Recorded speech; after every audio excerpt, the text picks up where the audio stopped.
But I understand, जब मैं लोगों से मिलता हूँ, पीपल आर हैप्पी कि अब उनको सांबा डिस्ट्रिक्ट के अंदर दो नहीं तीन एमएलए मिलेंगे। 3,25,000 की आबादी है, उसके अंदर 3 कॉन्स्टिट्यूंसी बनी है, तो it's a big thing. Malani में हमारा एक इलाका जहाँ गुजर रहते हैं, आप उनके घरों में जाइए, हर घर के ऊपर झंडा टंगा हुआ है भारतीय जनता पार्टी का। उनके घर के बाहर स्टिकर लगा है मोदी जी का, डॉक्टर मनियाल का। 6 मेडिकल कॉलेज जम्मू में बनाए, 6 मेडिकल कॉलेज श्रीनगर में, कश्मीर में बनाए। और इसके बाद अब सबसे बड़ा भेदभाव जो हम ख़त्म करने जा रहे हैं कि जम्मू कश्मीर के अंदर भारतीय जनता पार्टी की सरकार बन रही है। जम्मू कश्मीर के अंदर भारतीय जनता पार्टी का डोगरा मुख्यमंत्री बनने वाला है। ये बात मैं दावे से कह रहा हूँ। प्रधानमंत्री मोदी जी ने कल लगभग 2.5 से 3 लाख लोगों के सामने मंच से ये बात कही है कि आप मुझे वोट दो, उसके बाद जो रेवोल्यूशन जम्मू कश्मीर में आएगा।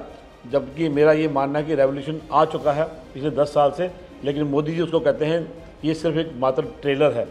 तो ट्रेलर में अगर ये डेवलपमेंट का हाल है, तो मुझे लगता है जब बड़ी पिक्चर आएगी तो जम्मू कश्मीर को क्या क्या मिलने वाला है, उन्होंने कहा आप सोच भी नहीं सकते। 1 तारीख आ रही है और लोग काफ़ी ज़्यादा उत्साहित हैं। पूरा महीना देखा जाए तो जम्मू कश्मीर में चुनावों का महोत्सव देखा गया है, उम्मीदवार भी काफ़ी ज़्यादा उत्साहित हैं। तो आज हम रामगढ़ कॉन्स्टिट्यूंसी में आए हैं। यहाँ पर बीजेपी के उम्मीदवार और एक बहुत बड़े कद्दावर नेता हैं डॉक्टर देवेंद्र मनियाल जी। ये इनकी कॉन्स्टिट्यूंसी है और इन्हीं से आज हमारी भेंट हो रही है। सर, बहुत बहुत स्वागत है आपका। धन्यवाद। किस तरह से देखते हैं, लगातार आप लोगों से मिल भी रहे हैं, भेंट भी हो रही है, तो कितना उत्साह है आपके यहाँ पर लोगों में? पहले तो आपका बहुत धन्यवाद। आप बॉर्डर कॉन्स्टिट्यूंसी रामगढ़ में आए हैं, उसके लिए आपकी पूरी टीम का बहुत धन्यवाद। और जहाँ तक मेरी कॉन्स्टिट्यूंसी का सवाल है, न्यूली कार्व्ड कॉन्स्टिट्यूंसी है हमारी। सांबा कॉन्स्टिट्यूंसी विजयपुर और हीरानगर से निकाल के it's an exclusive border constituency, जो कि रामगढ़ जिसका नाम रखा है, and is the 3rd constituency of Samba district. But I understand, जब मैं लोगों से मिलता हूँ, पीपल आर हैप्पी कि अब उनको सांबा डिस्ट्रिक्ट के अंदर दो नहीं तीन एमएलए मिलेंगे। और जब 3 एमएलए मिलेंगे तो डेवलपमेंट होगी, इट्स वेरी ऑब्वियस। और पूरी कॉन्स्टिट्यूंसी के अंदर ये लगभग 95% एरिया जो है वो बॉर्डर पे पड़ता है जी। और जो बॉर्डर की हम रिजर्वेशन देते हैं 6 किलोमीटर के अंदर, उसमें पड़ता है। और जो कुछ 1-2 पंचायतें जो हैं वो हमारी हाईवे के पास हैं। तो इन शॉर्ट ये इट्स ए बॉर्डर कॉन्स्टिट्यूंसी, क्योंकि हमेशा बॉर्डर के इशू अलग रहे हैं, बॉर्डर की प्रॉब्लम्स हमेशा अलग रही हैं। उनको रिजॉल्व करने के लिए, उन प्रॉब्लम्स को सॉल्व करने के लिए कहीं ना कहीं कभी एमएलए के पास 2 रीजन होते हैं, कंडी रीजन और बॉर्डर रीजन। कंडी रीजन में डेवलपमेंट होती है तो बॉर्डर छूटता है, बॉर्डर में डेवलपमेंट होती है तो कंडी छूटता है। लेकिन आज जब ये एक्सक्लूसिव एक बॉर्डर कॉन्स्टिट्यूंसी बना दी है मोदी जी ने, हमारी सरकार ने, तो कहीं ना कहीं लोगों के मन में खुशी है कि अब जो एमएलए होगा और सिर्फ रामगढ़ पे फोकस करेगा। और हमारी बॉर्डर की कॉन्स्टिट्यूंसी, जिसमें हमारा रामगढ़, हमारा बैंगलोर का एरिया और हमारा राजपुरा का ब्लॉक जो है, ये इसमें आते हैं। And I think it's a big achievement for my party and Modi ji and Amit Shah ji, कि उनकी वजह से ही ये आज 30वीं कॉन्स्टिट्यूंसी बनी है। लोगों को एक बहुत ज़्यादा विकास जो है वो देखने को मिलेगा, जो आने वाले समय में होगा भी। यानी कि आप जो कह रहे हैं कि डिलिमिटेशन जो हुई है उसका फ़ायदा यहाँ के लोगों को मिलने वाला है, बहुत ज़्यादा फ़ायदा मिलने वाला है। मुझे नहीं लगता कि शायद हमारे लोगों ने ये उम्मीद भी की होगी कि सांबा के अंदर 3 कॉन्स्टिट्यूंसी बनेगी। 3,25,000 की आबादी है, उसके अंदर 3 कॉन्स्टिट्यूंसी बनी है, तो it's a big thing for the people also and for me also. क्योंकि अब when I was MLA of Samba, तो वहाँ लगभग हमारे 1 लाख से ज़्यादा वोटर थे। आज हमारे पास तीनों कॉन्स्टिट्यूंसी में मिला के 2.5-3 लाख वोटर है हमारा। तो उस हिसाब से मुझे लगता है कि एक एमएलए के लिए एरिया छोटा हो गया, डेवलपमेंट के लिए पैसा ज़्यादा आएगा। ये इससे रीच भी अच्छी हो जाएगी, लोगों तक पहुंचने की। आपने जिस तरह से कहा कि आपका ये आईबी के साथ सटा हुआ इलाका है, तो क्या पहले कुछ ऐसा होता था कि यहाँ पर बॉर्डर के पार से शेलिंग वगैरह होती रहती, लोगों का काफ़ी ज़्यादा नुकसान भी होता होगा यहाँ पर? शेलिंग में बहुत बड़ा नुकसान एक झेला है हमारी बॉर्डर के लोगों ने। जो मैं आपको नुकसान बता रहा हूँ कि जान माल का भी और अपने जो पशु हैं, खेतों का भी। सबसे बड़ा नुकसान जो है हमारा वो होता था हमारे बच्चों का, जो हर 2-2.5 महीने में एक बार फायरिंग के दौरान शिफ्ट होके कहीं बाहर जाना, सांबा में बैठना या बीजेपुर में बैठना, वहाँ बैठ के पढ़ना। स्कूल बंद है उनके, चाहे वो छोटा स्कूल है, सरकारी स्कूल है, प्राइवेट स्कूल है, स्कूल बंद है। घर में बैठ के पढ़ाई होती थी। और उस समय में जब ये मैं बात कर रहा हूँ, तब ये मोबाइल वाला ऑनलाइन पढ़ाई भी नहीं होती थी। तो उस विषय को देखें, आज 10 साल से बॉर्डर पे क्रॉस फायरिंग बंद है और बच्चे हमारे पढ़ रहे हैं। किसी भी परिवार को वहाँ बॉर्डर से शिफ्ट होकर पीछे जाने की ज़रूरत नहीं है। और जब मैं अभी गांव में गया, लोगों से मैंने बात की, तो सबसे मुख्य मुद्दा उनका ये था कि मोदी जी ने जो 10 साल में फायरिंग बंद की है बॉर्डर से, उसको हमें बहुत बड़ा हमें रिलीफ मिला है। उसके लिए मोदी जी का धन्यवाद करते हैं। दूसरी बात थी बॉर्डर की फेंसिंग पे जो तार है, उस तार के उस पार की ज़मीन जो हमारे लोगों की है, जिस पे वो खेती बाड़ी करते थे, लेकिन कई सालों से खेती बाड़ी नहीं होती थी। अब BSF से हमने रिक्वेस्ट करके कुछ एरियाज़ में हमने एग्रीकल्चर का काम अक्रॉस दी वायर जो है, जो हमारा इलाका है हिंदुस्तान का, उसमें फायरिंग नहीं हो रही है, तो वहाँ वो खेती बाड़ी कर रहे हैं।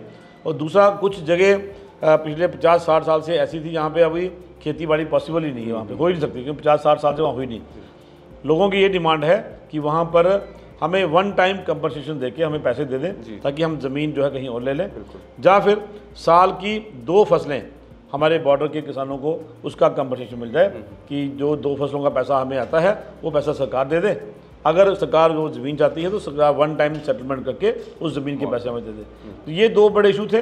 पहला वाला रिजॉल्व हो चुका है, बॉर्डर पे कोई फायरिंग नहीं है। दूसरे के लिए मैं आपके माध्यम से भी अपनी जनता को मैं कहना चाहूँगा, रामगढ़ के हमारे रहने वाले लोग, बैनगलाड के चवाल और चलाड़ियाँ के रोड जो रायपुरा के लोग हैं, मैं आपको अश्योर करता हूँ, आपसे मेरा ये वादा है, हमारी सरकार बनते ही ज़मीन जो तार के पार है उसका इशू भी हम अपनी सरकार के रहते उसको रिजॉल्व करेंगे। इंटरनेशनल बॉर्डर की ये भी चीज़ रहती है, डेवलपमेंट को लेकर भी, सड़क का भी बहुत ज़्यादा नुकसान, क्योंकि बना नहीं पाते हैं, शेयरिंग रहती है। तो अब क्या वहाँ पर डेवलपमेंट देखने को मिल रही है? कनेक्टिविटी देखिए, मुझे लगता है कि the best connectivity in J&K वो इस बॉर्डर एरिया में है। यू कैन, मैं अभी क्योंकि मैं कंपेन कर रहा हूँ, तो you can start from Vijaypur, तो स्वांखा से होते हुए अगर आपने पूरी कॉन्स्टिट्यूंसी देखनी है तो it will hardly take 35 to 40 minutes to reach Chachwal Chaladiya Malani area, which is approximately 35 to 40 kilometre. आप रास्ते में रुकते भी जाओगे ना, अगर आप एक रोड शो निकालोगे तो ये रोड शो आपका 1.5-2 घंटे में ख़त्म हो जाएगा। अगर ना घूमना है नॉन स्टॉप तो 35-40 मिनट में होगा। लेकिन अगर if you compare this with before 2014, तो आपको विजयपुर से रामगढ़ आने में ही लगभग 1.5 घंटा लगता था। 1.5 घंटे में आप 12-13 किलोमीटर का सफर तय करते थे। तो वो अपने आप में दर्शाता है कि ये जो रोड कनेक्टिविटी हुई है, चाहे वो BRO के माध्यम से हुई है, चाहे हमारा वो PWD RNB ने की है, आज कहीं ना कहीं हमारे बॉर्डर के लोग, हमारे गाँव के लोग जो ये चाहते थे कि हम जम्मू में अपना घर बनाए, सैनिक कॉलोनी में घर बनाए, आज उनको सैनिक कॉलोनी पहुँचने में 35 से 40 मिनट लगते हैं। तो इसलिए वो अपने गाँव में सैनिक कॉलोनी का 10 मरले के प्लाट की बजाय आज वो 4 कनाल में अपनी कोठी बनाते हैं, अपना फार्म हाउस बनाते हैं, and they are living a very comfortable and very safe and secure life in Ramgarh. देखिए, आपके जगह है, आप लोगों को जानते हैं, इस जगह से पूरा वाकिफ है। आपका फोकस और विजन क्या है यहाँ के लोगों को लेकर और यहाँ के डेवलपमेंट को लेकर? जवान बच्चे जो होते हैं उनकी एम्प्लॉयमेंट और भर्ती, बिल्कुल भर्ती का बहुत बड़ा issue, it's very important, very sensitive issue. कहीं ना कहीं बॉर्डर के लोग, क्योंकि बॉर्डर पे रहते हैं, उनको आर्मी में, पैरामिलिट्री में जाने का बहुत शौक रहता है। और मैं आपके माध्यम से अपने रामगढ़ के लोगों को मैं बताना चाहूँगा कि हमारी सरकार बनते ही जो बच्चों के लिए एम्प्लॉयमेंट के जो रोज़गार का जो एक रास्ता है, अगर आपको लगता है कि मिलिट्री में, पैरामिलिट्री में, डिफेंस फोर्सेस में जाके आप अपना कैरियर बनाना चाहते हैं, तो I promise all of you, मेरा आप सबसे वादा है कि हमारी सरकार बनते ही हम जो एक बॉर्डर की भर्ती होती थी उस पर फोकस करेंगे, वो बॉर्डर की भर्ती कराएंगे। और रूटीन में जो साल में 1 या 2 बार पैरामिलिट्री की, डिफेंस फोर्सेस की और अदर आर्मी की जो भर्ती होती थी वो भर्ती कराएंगे। और हमारे ये जो बॉर्डर के लोग हैं, जिनको हम कहते हैं कि बिना सैलरी, बिना यूनिफॉर्म, बिना बंदूक के हमारे बॉर्डर के प्रहरी, हमारे सिपाही, इनके बच्चों का ध्यान रखते हुए मैं आप सबसे ये मैं वादा करता हूँ, सरकार बनने के बाद इस भर्ती को हम फिर से लाएंगे और ये भर्ती आगे तक भी रहेगी, कंटिन्यू रहेगी।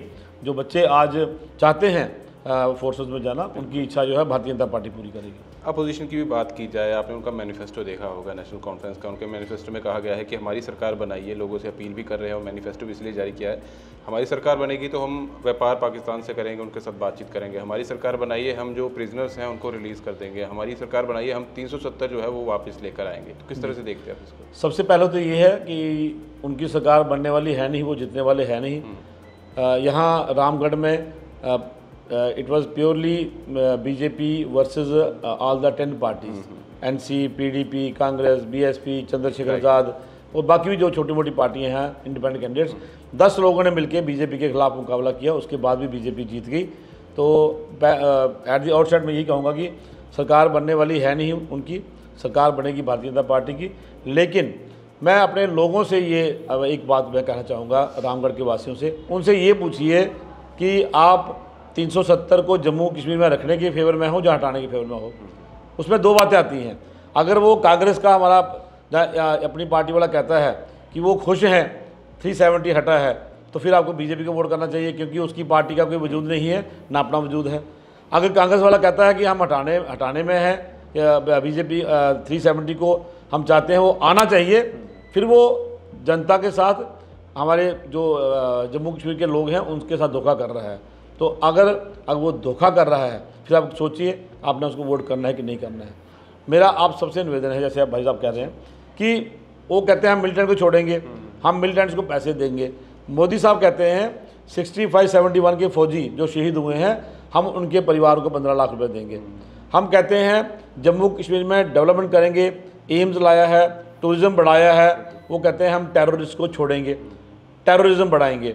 अब मेरी जनता जो है वो समझदार है, मुझे नहीं लगता कि रामगढ़ के लोग कांग्रेस अपनी पार्टी एनसी पीडीपी के कैंडिडेट को वोट करेंगे इस बात पे, क्योंकि पहले ही सवाल पे वो जवाब नहीं दे पाएंगे, क्योंकि उनके जो आका हैं, उनके जो लीडर हैं, उन्होंने मैनिफेस्टो में इन राइटिंग उन्होंने लिखा है पहले ही बार में कि हम सत्ता में आएंगे तो 370 वापस लाएंगे। अगर 370 वापस लाएंगे तो पीओजे के वेस्ट पाकिस्तान फौजीज, लोकल लाठीज जिनको भारतीय जनता पार्टी मालिकाना हक दे रही है, वो सोचें कि अगर 370 वापस आता है तो मोदी जी का ये फैसला भी वापस जाएगा। और मोदी जी के आज 801 कानून जो हिंदुस्तान में थे, आज वो जम्मू कश्मीर में लागू हुए हैं, वो सब कानून भी वापस जाएंगे। आप 2014 से पहले की ज़िंदगी में आ जाएंगे, उसी पीरियड में आ जाएंगे। अब जनता ने फैसला करना है, क्या मोदी जी के इस 10 साल के जो स्वर्णिम काल हमारा रहा है उसमें रहना चाहते हैं, जहां आप मनमोहन सिंह, सोनिया गांधी और राहुल गांधी की सरकार जो 14 से पहले रही है, जहां आप उसमें रहना चाहते हैं? फैसला आपका है। यानी कि आप कहना चाहते हैं कि बीजेपी की कोई टक्कर ही नहीं है, जो भी सारे अलायंस वाले हैं वो कहीं नज़र नहीं आएंगे बाद में? मुझे तो नहीं दिख रहे हैं जी। लगभग 160 गाँवों में मैं घूमा हूँ और दिन की 12 से 13 मीटिंग में करता हूँ, तो आप गिन लीजिए 28 दिन इंटू 12 मीटिंग्स अगर एवरेज निकालें उसकी, तो जितने लोगों से मैं मिला हूँ वो किसी भी वर्ग का हो, चाहे वो सिख है, वो हिंदू है, मुस्लिम है, एससी है, एसटी है, गुज्जर भाई हैं हमारे, बकरवाल भाई हैं, उन्होंने कहा गुज्जर समाज आपके साथ है। यहाँ 2-3 इलाके हैं, स्वांका में एक हमारा इलाका है, मलानी में हमारा एक इलाका है जहाँ गुज्जर रहते हैं। आप उनके घरों में जाइए, हर घर के ऊपर झंडा टंगा हुआ है भारतीय जनता पार्टी का, उनके घर के बाहर स्टिकर लगा है मोदी जी का, डॉक्टर मनियाल का। उन्होंने खुद हमें ऑफर किया है कि वी आर विद बीजेपी, हम मनियाल साहब के साथ हैं, हम भाजपा के साथ हैं। इसलिए मुझे लगता है कि ग्राउंड पर ना तो आज कांग्रेस है, कांग्रेस का कैंडिडेट एनसी पीडीपी की सपोर्ट में खड़ा है, और ना अपनी पार्टी है। अपनी पार्टी को अभी समय लगेगा, अभी खड़ा होने में, अभी नई पार्टी, अभी अंकुर फूटा है, वो तो कहीं रेस में है नहीं।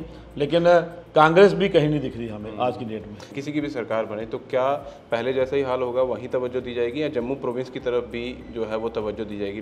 जो डिस्क्रिमिनेशन पहले देखा गया है, क्या वो फिर से तो नहीं फेस करना पड़ेगा? देखिए, डिस्क्रिमिनेशन हमने ख़त्म किया जब हमने एक एम्स जम्मू में बनाया, एक एम्स कश्मीर में बनाया, 6 मेडिकल कॉलेज जम्मू में बनाए, 6 मेडिकल कॉलेज श्रीनगर में, कश्मीर में बनाए।